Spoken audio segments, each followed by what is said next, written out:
રાજકોટના ધાનેરાની ચામુંડા સોસાયટીમાં mobile tower બન્યો રહીશો માટે માથાના દુખાવા સમાન વારંવાર રજૂઆત છતાં ટાવર બાબતે તંત્ર નિંદ્રાધીન છે।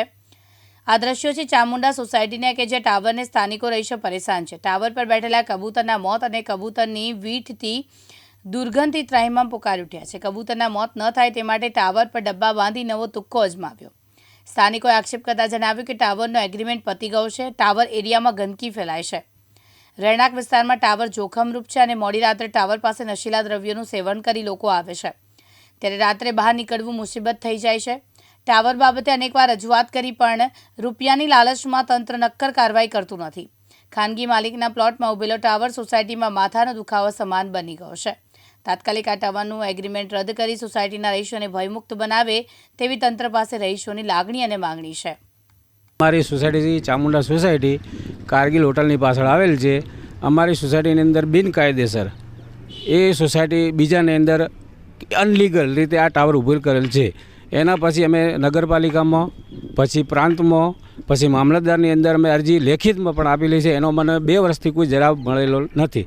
રાતના 12-1 વાગે, 2 વાગે, 3 વાગે અમે કંઈક ધંધાથી બહાર જઈએ, એના અમારો પરિવાર અને અજાણ્યા વ્યક્તિની અંદર અમારા સોસાયટીમાં આવે, અનલીગલ ધંધા કરે, બરાબર। કોઈક દિવસ તો દારૂની બોટલો બી મળે અંદર હાલની તારીખમાં। એ રીતે અનલીગલ એટલે હું તંત્રને નમ્ર વિનંતી કરું છું કે અમારી સોસાયટીની અંદર અમારું ધ્યાન લે, અમારી સોસાયટીને ન્યાય આપો, એની હું સરકારને પણ જાણ કરવા માગું છું।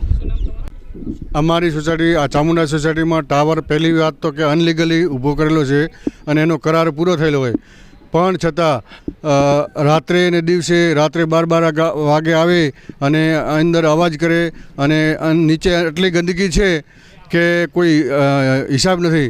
તો આ આરોગ્યવાળા ને ધ્યાનમાં લે અને આ ટાવરને મુદત પૂરી થયેલી વારંવાર રજૂઆત કરી પણ કોઈ સાંભળતા નથી અને જલ્દીથી જલ્દી આ ટાવરનો નિકાલ થાય એ માટે અમે પૂરી સોસાયટી અમે આગ્રહ કરી અને આપણે વિનંતી કરીએ કે જલ્દી એનો નિર્ણય લે।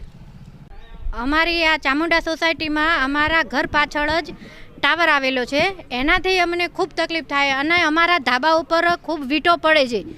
કેટલી વાર કીધું પણ કોઈ આવતું નથી અને એમનો કરાર પૂરો થઈ ગયો છતાં હજી કોઈએ એનું કોઈ કર્યું નથી। બીજી વખતે કરાર કરી નાખ્યો છે, તો અમને બધાને ખૂબ તકલીફ પડે। તો આ ટાવર હટાવવા અમે માંગ કરીએ છીએ। સોસાયટીવાળા બધા તૈયાર છે, પણ કોઈ હજી સાંભળ્યું નથી ને અમને ખૂબ તકલીફ પડે છે। એકલી વીંટો, કબૂતરો મરી જાય છે ઉપર, અમે ઉપર છોકરાઓ ચડે તો શોર્ટની તકલીફ પડે। આ બધી તકલીફ અમને સોસાયટીવાળાને ખૂબ પડે છે, તો આ ટાવર હટાવવાની હું તંત્રને નિવેદન કરું છું। રમેશ સુથાર, દિવ્યાંગ ન્યૂઝ, ધાનેરા, બનાસકાંઠા।